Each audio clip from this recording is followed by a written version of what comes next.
Alors, quand on parle de l'approche ou alors de la structuration de la politique économique, notamment des entreprises françaises au Sénégal, on peut le voir aussi avec l'approche plutôt, on va dire, peut-être avec une certaine insouciance des autorités sénégalaises. Le train express régional, le TER, le fameux TER, a coûté près de 800 milliards de francs CFA à l'État sénégalais, financé en grande partie sous fond d'endettement, et va générer à peu près 9,5 milliards de francs CFA de bénéfices chaque mois, mais exploité encore par des entreprises françaises, alors que l'État du Sénégal paye encore la dette vis-à-vis notamment de la France sur le projet.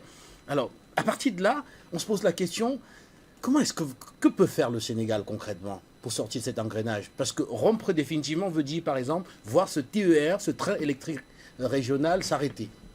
Alors, je pense que tout dépend de comment est-ce que le partenariat avec le partenaire français, comment est-ce que les négociations ont été menées, Monsieur Fondop. Et vous savez, la plupart de nos projets sont foireux et foirés dès la négociation, dès l'entente, comment est-ce qu'elles vont se dérouler. Et c'est à ce niveau que très souvent, les accords sont biaisés, ou ils deviennent léonins pour nous, c'est-à-dire ils confèrent des avantages à celui qui arrive et au détriment de celui que nous sommes.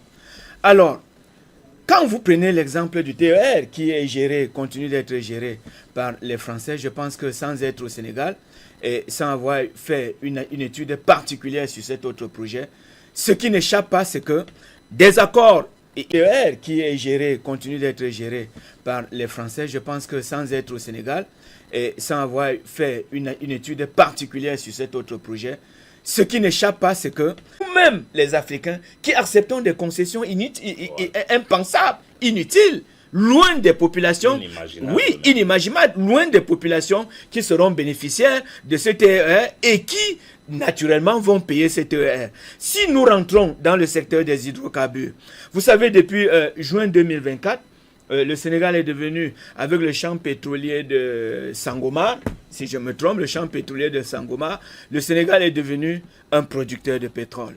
Et il en est aussi du gaz avec le champ Grand Tortue à Méhim, qui doivent permettre au Sénégal de devenir aujourd'hui une puissance énergétique. Alors, si nous, en termes d'hydrocarbures, si nous, aujourd'hui, nous demandons au Sénégal de fructifier ses richesses, d'avoir négocié un pourcentage acceptable pour le peuple sénégalais. Le Sénégal peut devenir très rapidement un Eldorado et dont on n'aura pas besoin des multinationales étrangères qui viennent patauger dans nos pays et très souvent sont... Et il y a une interrogation, je ne vous coupe pas la parole. Voilà pourquoi nous les Africains, nous luttons pour une véritable souveraineté. Mais monsieur Fondop, pendant l'escalade, depuis la guerre russo-ukrainienne, mais vous avez vu comment la Russie a manipulé ce coût de pétrole? Oui, elle manipule parce qu'elle a la souveraineté. Il en est de même du Sénégal. Si arrivé au pouvoir, si le président Diomaye Faye constate que ce projet n'est pas avantageux pour le Sénégal, la souveraineté lui permet de le remettre en cause. Mais oui, Macky Sall n'est plus là. Et nous savons les actes que Macky Sall a posés en partant. Il a endetté le pays. Il a surendetté le pays. Juste parce que, surtout, à un moment donné où la fronde avait commencé et il a senti qu'à un moment donné, il peut être débarqué. Donc, ce sont des actes que Diomaye Faye et les autres n'aient pas peur de mettre la souveraineté du Sénégal. Et c'est à ce niveau que les panafricanistes jugent quel est souverain, quel est l'État qui ne l'est pas. Parce que si vous êtes souverain, vous appelez les uns et les autres, vous dites, je renégocie, je mets tout ceci sur la table, j'annule même.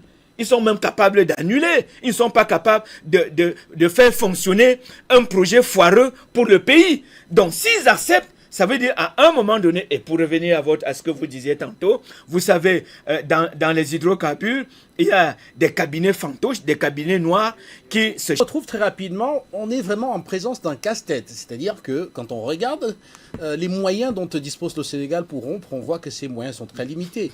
Le pays est extrêmement endetté et donc doit savoir compter notamment sur la notation même de sa dette. Alors si elle s'engage dans des ruptures spontanée de contrats avec un certain nombre de multinationales, on sait que cela va forcément aboutir à une dégradation de la notation et donc les conditions d'un réendettement vont être extrêmement difficiles. Le pays risque d'être paralysé et donc finalement on dirait que le président Diomaye Faye essaie un peu d'aller voilà, d'aller dans ce sens-là, dans le sens d'un équilibre voilà, fragile comme ça qui lui permet de maintenir l'essentiel en attendant peut-être la fin du mandat. Alors, je salue la présence du grand frère Janvier Momo, que je salue, Maître Boubou. En fait, ce que vous posez, c'est... Tout à l'heure, je l'avais dit, je l'avais exposé, au-delà du fait que la souveraineté du Sénégal ne soit pas totalement affichée vis-à-vis de la souveraineté française et que ça ressemble à la continuité de la Constitution Afrique, il y a une réalité. Vous voyez, au-dessus du discours politique, au-dessus de l'attitude politique, ou au-dessus de la volonté du président Diomaye Faye et de son Premier ministre Ousmane Sonko de bien faire, il y a une réalité. Les pays, tous ex-colonisés par la France, sont jusqu'à la moelle épinière reliés sur tous les plans. Et c'est vraiment, vraiment ce que j'essaie de faire sortir, c'est utile. Est-ce que M. Diomaye Faye essaie de jouer le temps jusqu'à sortir de son premier mandat? Est-ce qu'il a le choix? Est-ce que M. Diomaye Faye a le choix? Regardez, l'économie du Sénégal, et quand je dis du Sénégal, je dis c'est un nom, hein, c'est pareil pour tous les pays exploités par la France, sont tenus par les Français, pour ne pas dire par les multinationales françaises. Et c'est pour ça que vous le voyez là-bas. Il dit clairement, lui et le président Macron, ils se sont donné la main. Ils sont dans un prisme où ils souhaiteraient délaisser les pesanteurs de l'histoire. Délaisser les pesanteurs de l'histoire, ça veut dire quoi? Qu'est-ce qu'ils délaissent? L'histoire qui relie le néocolonialisme à l'Afrique, c'est douloureux. On va parler de la déportation, de l'esclavage, du néocolonialisme, de la pseudo-indépendance, aujourd'hui d'une certaine rupture dépendante qu'on appelle indépendance et beaucoup de choses. Il parle de quelle histoire dont il faut se délaisser. Et là où il est, il a dit dans son discours qu'il se réjouit que le Sénégal ait été approché pour venir en tant qu'invité spécial. Qui invite M. Diomaye Faye? Mais c'est le multinational français. Le multinational français et le système français, c'est eux qui font les exécutifs français. Les exécutifs français. Donc du coup, est-ce que M. Diomaye Faye a les moyens d'affirmer une souveraineté, comme le dit Momo, qui souhaiterait qu'il remette les contrats à question? Comme je le disais tantôt, l'économie est tenue par l'oligarchie française. La santé, c'est encore eux. La sûreté, c'est eux. Même la sécurité, c'est eux. Tout à l'heure, le camarade Herman Ascosinga a parlé du métro qui aurait coûté des milliards. Est-ce que la réalité du métro, là, au Sénégal aujourd'hui, est au-dessus de la santé? Est-ce que la réalité du métro est au-dessus de l'économie qui aujourd'hui, malgré ce qu'on veut, est toujours sous-développée? Donc voilà des choses. Mais qui dit cette réalité, cette idéologie, cette politique? Mais c'est parce que la France-Afrique a des intérêts dans ces pays francophones. On dit le Sénégal, mais j'insiste, hein, c'est tous les pays francophones qui ont été colonisés par la France. M. Diomaye Faye n'a pas les moyens.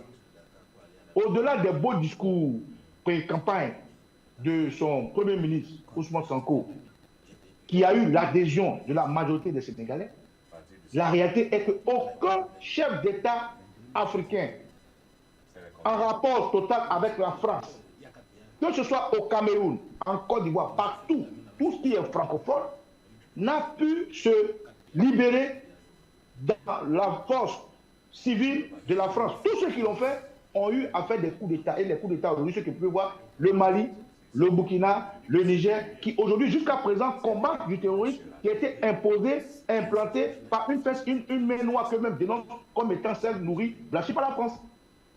Donc c'est cette réalité-là qu'on trouve aujourd'hui un monsieur Diomaye Faye devant les multinationales françaises, devant ceux qui financent les entreprises françaises, et il le dit, c'est eux qui font l'emploi, c'est eux qui font l'économie, c'est eux qui font les richesses. Mais quand quelqu'un vous tient, qu'est-ce que vous ne pas donner? On dit celui la main qui donne, ordonne.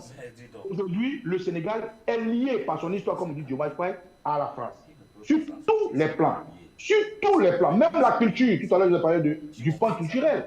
La culture où le Sénégal, dans sa constitution, est polygame, on ne peut pas accepter qu'un président sénégalais, fut-il polygame, vienne en place avec ses deux femmes. Ce n'est pas possible. Donc on a tout donné, on a tout légué, parce qu'on n'a pas les moyens de dire non. Si vous voulez dire non, vous allez dissoudre vos institutions, donner le pouvoir aux militaires, qui eux vont pouvoir faire une transition, et puis rompre totalement, et questionner les contrats. Mais dans la posture politique politicienne, c'est la France qui est la maîtresse, c'est la France qui le conçoit, c'est la France qui fabrique, c'est la France qui cède, c'est la France qui donne la permission. Donc, M. Diomaye Faye, à la question que vous posez, n'a pas les moyens. Donc, il est obligé d'être un président marionnette, de la marionnettisme française. Il est obligé de jouer le jeu. Il est obligé de faire ce qu'on lui demande de faire, c'est-à-dire être un président qui a de beaux discours, être un président qui a des projets, comme il le dit, 2050, être un projet, vous êtes en 2025, vous êtes un projet 2025, 2050, alors que même depuis que vous êtes là, il n'y a même pas un projet qui s'est ouvert. Donc voilà un peu. Donc la réponse à ma question, est-ce que M. Diomaye Faye a les moyens? Non. À part Diomaye Faye, est-ce qu'un président francophone a les moyens de le faire? Non. La preuve, regardez devant vous. Celui qui essaie de le faire s'appelle Laurent Gbagbo. La suite, on la connaît. Ceux qui ont essayé de se dissocier, on les connaît tous. Soit ils ont été éliminés, soit ils ont eu des coups d'État de leurs camarades. Même les militaires qui ont fait les coups d'État pour venir, comme Thomas Sankara, ont été éliminés, et j'en passe. Donc, le Sénégal est loin de rompre avec la France, que ce soit Ousmane Sonko, que ce soit Diomaye Faye. Pour y arriver, il faut une rupture drastique, brutale, et ce n'est pas un sinistre.